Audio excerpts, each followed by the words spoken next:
Yeah, well, the album's called The Peace and the Panic, and kind of the next progression for Neck Deep in terms of what it is we're talking about, maybe our outlook on life. Obviously, we came from Life's Not Out to Get You, which, you know, we still very much stand by. I still believe that, yeah, life is kind of what you make it, and it's not necessarily just all this horrible negative stuff. But then also realize that it's not all just positive as well. And that's where The Peace and the Panic came in, is realizing that it's this balance between the good and the bad, and that you can't just be so naive to expect everything to be good all the time.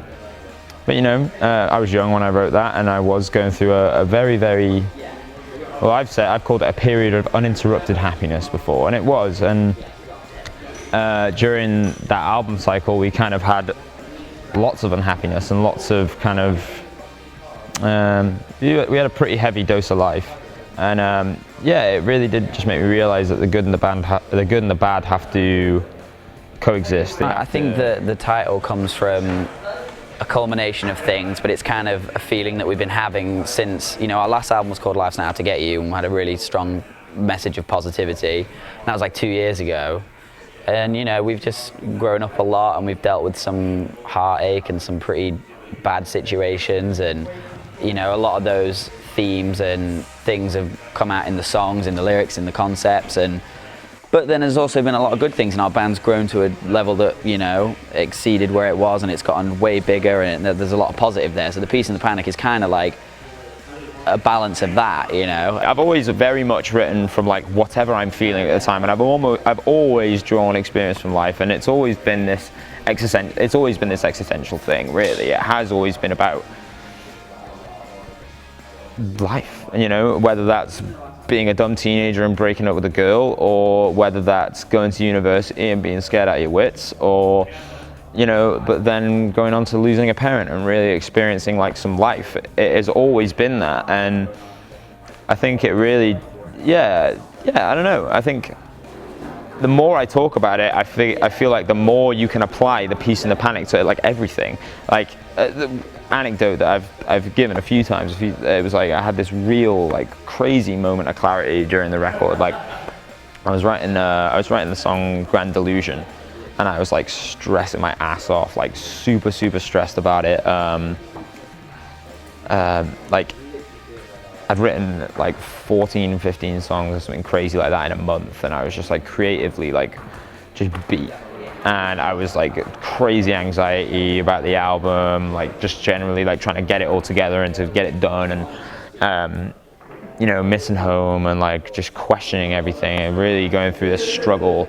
And then for 1 second, like just 1 second, it just snapped, and it just went, everything just went quiet for a second, and the sun was like coming through, like setting over the LA hills, like shining through our apartment, and I just had this real moment of clarity where I like fully assessed my life, like really calmed myself down, like pulled it all together, put everything in perspective, and I sat there thinking like, fuck, this is the peace and the panic. I literally just went through it. Like you can apply it to everything. Like, yeah, it was crazy. And then I went and wrote the Grand Delusion, which is a song about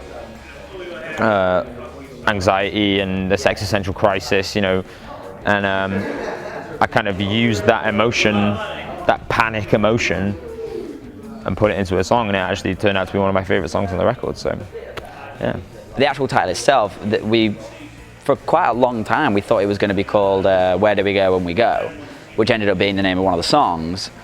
And then one of the songs actually contains the lyric, Between the Peace and the Panic, blah blah blah. And I remember we just sat in the studio, and I can't remember who said it, but it was just kind of like peace and the panic, like, you know, that's cool. And that was it.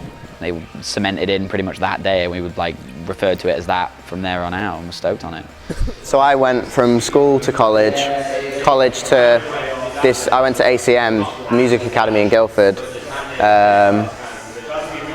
It's pretty much, you're very much protected when you're still in education, do you know what I mean? It's not really real world stuff yet, because you get money, you're in education, you eat whatever, like it's, so coming from that to touring again was still kind of like, you know, we had people looking after us, and it's only since well, I'm only 22, Ben's only 22, like we're still fairly young.